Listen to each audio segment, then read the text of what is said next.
Just under $500,000, a team of about 6 people, deacon at the church, father of 2, husband, ex-husband, community leader, 12 boards, son, let's see, advisor to about 700 clients, swim coach, football coach, all of that. And all you have to know is it's not enough. You know, we all have a tremendous amount on our shoulders. And when you look at where you are, where you've been, where you're going, sometimes you feel that everyone's looking at you and they're going, man, he's Superman. You open up, Superwoman. You got that big S on your chest. But the problem is the S is not for Superman or Superwoman. It's for I have a secret. And the secret is, am I enough? How long can I say yes? What happens if I start to say no? Everybody depends on you. Are you the first one in your group, your family, your entourage to graduate college, to do something amazing, to make more than just enough to get by? Is that you? Probably. In addition to the advisor, the son, and all the other, I was the family's lead personal loan officer. Does that sound familiar? You're laughing because it sounds familiar, right? And it wasn't really a loan. I should retitle that the family's primary gift officer, right? I started saying, here you go, but if I give it to you, you could never ask me again. And my mama would say, okay. Right? So you have this S on your chest and you have a secret. And the secret is that you're afraid. The secret is that you're scared. Now, it's a different fear than going online. I'd much rather go online and say, here I am in all of my glory. Watch me save your life, right? That's a different kind of scare. This scared is am I enough? You know? So in 2008, when the stock market crashed, or actually the real estate market crashed, followed with stocks going down. As an investment guy, that's a bad day, right? But as you look at where you are and where you're going and how you position yourself, I took a look and I said, okay, I'm Derick Gant. I'm a financial advisor with over 15 years of experience. I'm not going anywhere. I refuse to lose. When he said, you want to do a win talk? I said, hell yeah. Right? So you look at it and you say, well, who am I? Where am I? And how do I do what I need to do? In case you haven't noticed, I talk about money every day, all day long. And when we're facing our problems and we're saying, geez, I'm scared, what's going to happen? You have to understand that you have to reinvent yourself before there's an issue. So all of you that are inside of corporate America, and some of you are, some of you aren't. And I don't know if you noticed, but the city council lady came and she welcomed me. She said the mayor welcomed. I don't know if you guys heard your name. I heard Derick Gant. And I said, the mayor knew I was coming. But you have to reinvent yourself and you have to say, what am I to do? And as we start to think outside the box, right? Now, we've already talked about thinking outside the box inside of your social media, because that's imperative.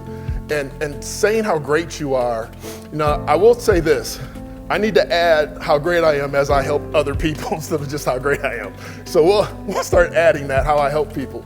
But the reality is that you should take a look and understand the foundation. Let me ask you a question, and you don't have to respond, but if you want to, you can do it by laughter, sign of hands, or those type of things. Let me ask you a question.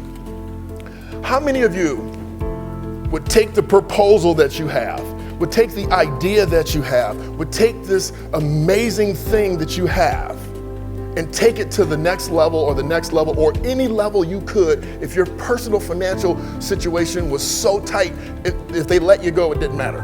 How many would take that to the top? Everybody, right? Because you're good. So here's my premise. She mentioned that 24K Life. You'll see in all the information it's 24K Life. 24K Life is a personal brand, okay? It's a personal brand. My business, I'm an investment advisor.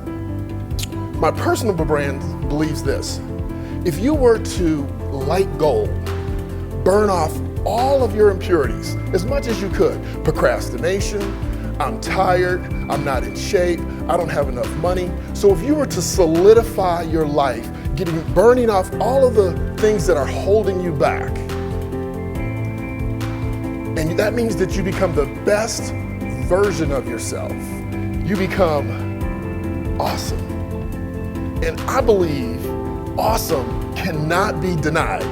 It is the premise of my philosophy. Once you become the best version of yourself, you cannot be denied inside your own offices, inside your families, inside your neighborhoods, and society pays for what?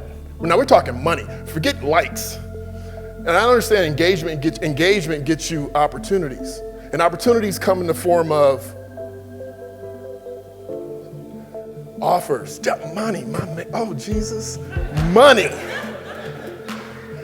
In the form of money.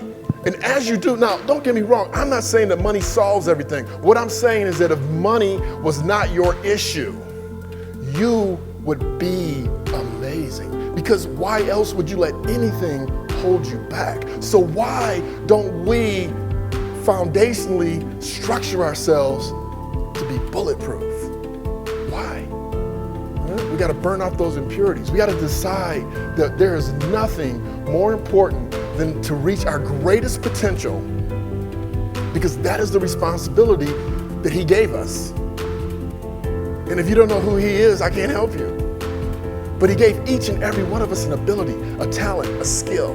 And you've taken that ability, talent, and skill, and you've put it inside your corporation or your business, or you've given it away to your family. The biggest thing that I could do is say no. No, it doesn't serve me. Right? What serves me is to be my best self, and then I can serve many. I can take 4 days off work and come and speak with you and say, listen, if you really want to win, then level up your finances. Level up your financial foundation so that you become bulletproof. Now, we're not talking about $20 million. You don't need $20 million to be bulletproof, but you need to make sure that as you grow, there's nothing that can unnerve you, nothing that can shake you. Look at our most recent history. I'm talking this year. People missing a couple paychecks and all hell broke loose, right? Now we understood it, they didn't understand it. That should tell you a whole lot right there. Why don't you just go to the grocery store and tell them you'll pay them later? I don't know what store you go to, sir, but what's the name of it? Right? I mean, really. So here's what I'm here to say, and I'm going to sit down. If you don't do it for yourself, what about breaking generational bondage? What about breaking the cycles of poverty that permeate our families that mean I have to be the gift giver, right? That I have to listen to the sob stories. So I'll say to you this, hey, Derick, here's the problem. I need to do X, Y, Z, and listen to this, I only need $6,000. And I used to, listen to it, right? And now I said, I'll tell you what I'll do. Let me see your business plan, right? Let me see your budget. I'll better yet, I'll tell you what you do. I'll give you the money if you let me take over your finances until you can pay me back. You let me manage your money. Your job is to keep going to work, and I'll give it back to you. Because you know what that means? No, you're not going to the movies. You owe me $6,000. You feeling me? But here's the thing. If you don't take the same mental space that you need to promote yourself socially, if you don't take the same mental space to say, I am going to make sure that nobody in my clan is going to start from the bottom, because I am going to feed them My son stands right next to me when I speak. Now, he's not here because I'm paying for him to fly here. But when I speak, I bring him on. So I spoke to a local university football team, 160-something guys and their coaches and their teams. He speaks. I put on an annual conference. He spoke. He's 22 years old. He's killing the game already. You know why? Because I'm opening the door for him to be great. Not afraid to stand on stage in front of 1,000 people. He's already done it because I gave him the opportunity. So what I'm saying to you is, we're going to be talking tomorrow about building wealth and building legacy. The real legacy. Now we can talk about Hova, the other Hova, or Hoover, or whatever his name is, right? That's a billionaire now, and legacy. Or we can talk about grooming our kids and our coworkers and when I say coworkers, I mean the people under you to grow up to be where you are in half the time. That's a legacy, right? That's a legacy. So I encourage you to say, listen, no, I will not give you any money because I'm trying to help you, right? And do it with the confidence and the fortitude that you know what you really mean. And what you really mean is that when you look at things from a level up, it's a whole different view than we're eye to eye. So I encourage you to level up your money, be aggressive about it, be proud about it, and stop writing checks. Thank you.